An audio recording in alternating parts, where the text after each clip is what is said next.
Well, hello.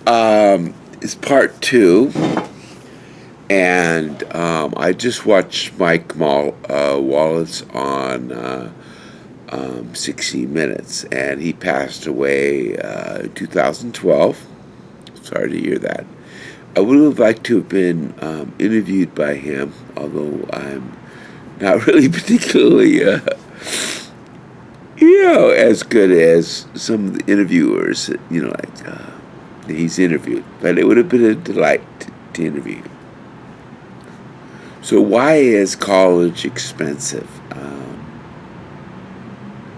3% of all of the monies that come into college from the federal, state, and local government and tuition goes to the professors.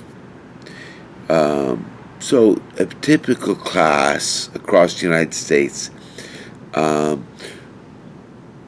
brings in approximately $120,000 for the one class. And then the professors get paid $2,800 to teach the class.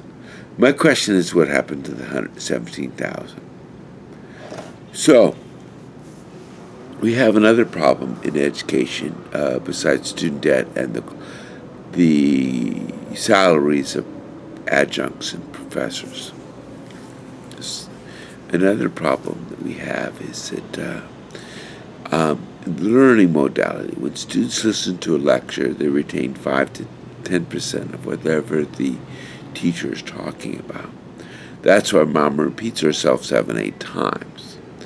But if you put the student into a project-based or design-based or maybe even experiential, they retain 5 to 10%.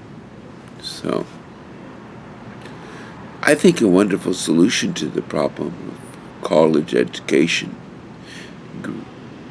professors' pay, and the cost of college itself, is take the professors out of the lecture halls and put them in a creative space with let's say for instance a physics professor. Instead of sitting in a lecture hall, you put them in a creative space with the data feed from the Hadron Collider, and all the students are working on research. And on the laptop, they have their lectures, their textbooks, their questions, their text, all of the information that they type in, their notes and stuff. And you have a blended learning. So instead of having Sage on the stage, you have a guide on the side, mentoring. So you have a physics professor working in a creative space with the data feed. You have an art professor teaching art residencies. You have communications and film people working in communicative film studios, like public access TV stations, which are readily available across the world. Working on botany, working on public in aquaponics farm and film, stuff like that. If you take the federal and state local government money and you take 50 students with a professor, the funding would be $600,000, federal, state, and local government. If you take 20% away for the administration, public act, HR, insurance, purchasing, and all those kind of things, and you leverage the shit out of with technology like Monday and a variety of other technology tools. So one administrator could see over many different spots. Then you can have the professors only focusing on the education part, not the business part.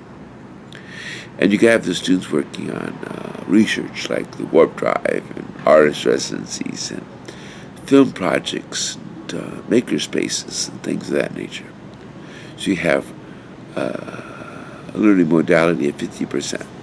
Now, if you take the 20% away, that would leave $500,000 for the teaching staff. That would be, if you count for, in a classroom, an architect designs for a building, they would take 15 square foot per student in a classroom. If you're working in a workshop like a makerspace, a biolab, an artist residency, a film studio, yada, yada, yada, then you look at 100 square foot per student. Let's go with 100 square foot per student. With 50 students, that would be about $60,000 a year in creative spaces. That would, if you take the $60,000 away from $500,000, you'd end up with $440,000 for capital equipment, pencils, and teaching staff. Now the students are working on, like if you're a business person, you're consulting on startups and WeWork and co-working spaces, and the professor is being an advisor with the students to help them keeping on track as they advise startups. An artist residency is they work on projects for Burning Man and various different installations, or film projects, documentaries, and things of that nature.